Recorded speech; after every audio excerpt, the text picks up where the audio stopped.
Gente, eu tô doido. Não, na moral, eu tô doido. Vocês viram aí no título. Mano, hoje eu vou upar os Brack que tem pra upar, mano. Carro poder 7, Rosa poder 7, Penny poder 7, Rico poder 7, Bo poder 7, Tique poder... Vou upar tudo. Até, mano, não tem mais ouro. Tô com 5.400. Eu tava com 6.299, mas aí eu peguei o primo e decidi gravar esse vídeo, mano. Agora já, pelo menos, mano, eu vou ter as caixas pra ganhar os acessórios, porque Brawler vai ser difícil eu ter, mano. Vamos começar aqui com o Carlinhos, velho. Meu Carlinhos, mano, eu arregaço com o Carlinhos. Então, mano, poder 7, mano, eu já quero logo liberar esse acessório dele, meu parceiro. E... Rosa, mano. Nossa, não foi?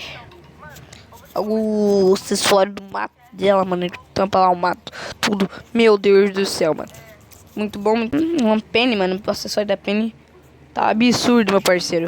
Aí já posso estar ganhando o acessório da Penny também. Você tá doido? Rico, mano. Rico também, mano. Rico é bom.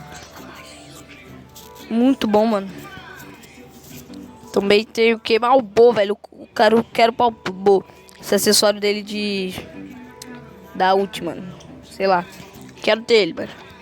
Com esse bozão aqui, meu parceiro. O que mais? Tem que upar os principalmente pra ganhar um acessório, não, né? Depois os que tá com level baixo. Que eu quero ter logo. Pouco. Meu ouro acabando, meus parceiros. Chique também. Nossa, meu ouro foi tudo por água abaixo. Que velho, essa Piper aqui. Pronto, poder 6. Mais perto do poder 7. Se Frank level 1, mano, vou subir aqui. Dá pra upar 2 vezes ele, level 2. 3. Que eu quero muito pra ele, velho. Na moral. E dá pra upar 2 vezes? Meu Deus do céu, melhor ainda, mano. Poder 7. Poder 7, mano. Acessório de editar e transportar. Bom demais, gente. Bom demais. Por que eu não tinha feito isso antes? Eu sou meio doido da cabeça. Vocês têm que perceber isso. Eu sou meio doido da cabeça. Mano, tudo... Ah, não. Não ia falar tudo upado. Não dá tudo upado, não. Tem uma Jess aqui. Tudo upado, mano. Agora é só esperar o acessório vir na caixa pra mim. Deixa eu ver aqui. Mano, que eu quero ver se nessa caixa grande vem alguma coisa.